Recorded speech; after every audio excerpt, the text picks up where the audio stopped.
Now let's take a look at our example 2.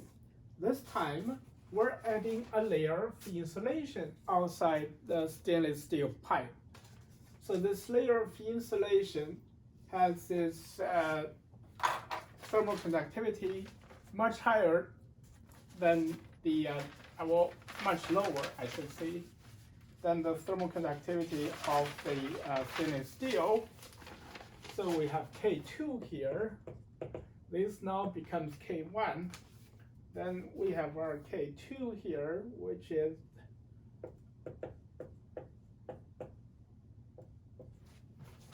.02 watts per meter degree Celsius.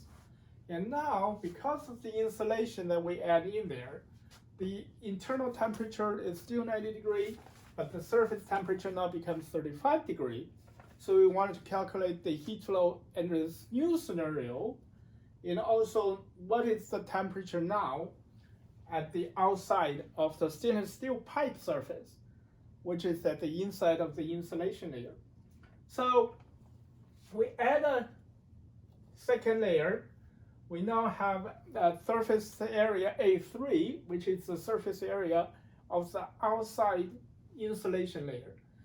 So now we will need to calculate another log mean area, which is between the A2 here is the outside of the stainless steel pipe, and A3, which is the outside of the insulation. So we need to calculate a log mean for the insulation layer, right?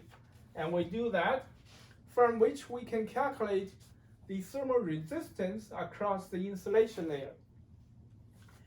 Again, we have to take into account that the cross-section area is changing from the inside of the insulation to the outside of the insulation, which is why we're using log mean surface area, right?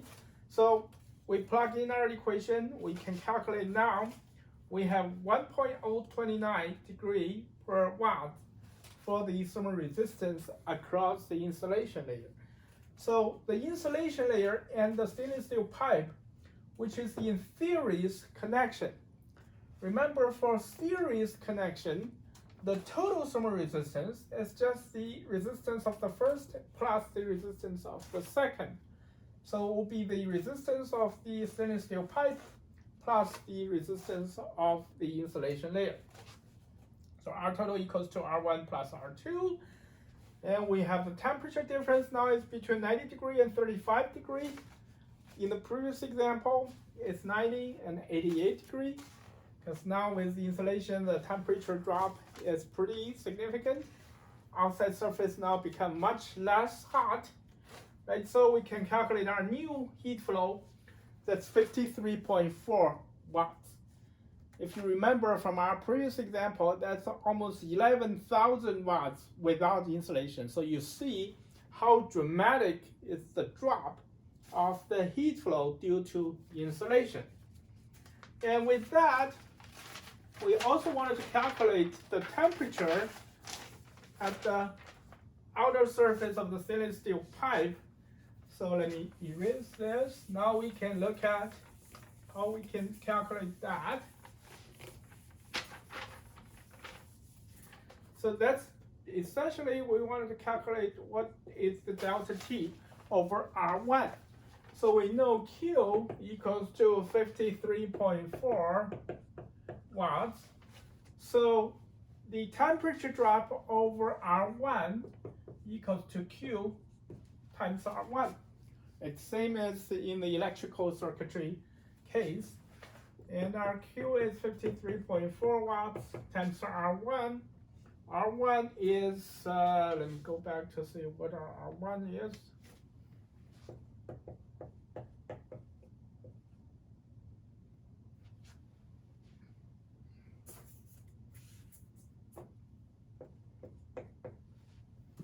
So that's how much delta T has occurred over R1. So T2 here will equal to T1 plus minus delta T. And if you substitute in the numbers, this is 89.99 degrees C. And this is only 0.01 degrees C. So there's almost no temperature difference between the inner surface and the outer surface when we put the insulation in.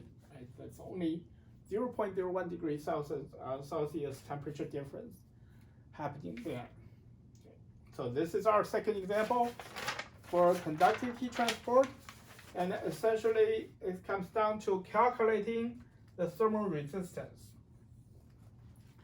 And the three geometry that we come across most often in this type of problems are slab,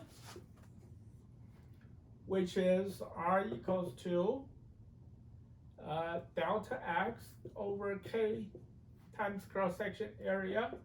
Here we have the same cross-section area for a slab.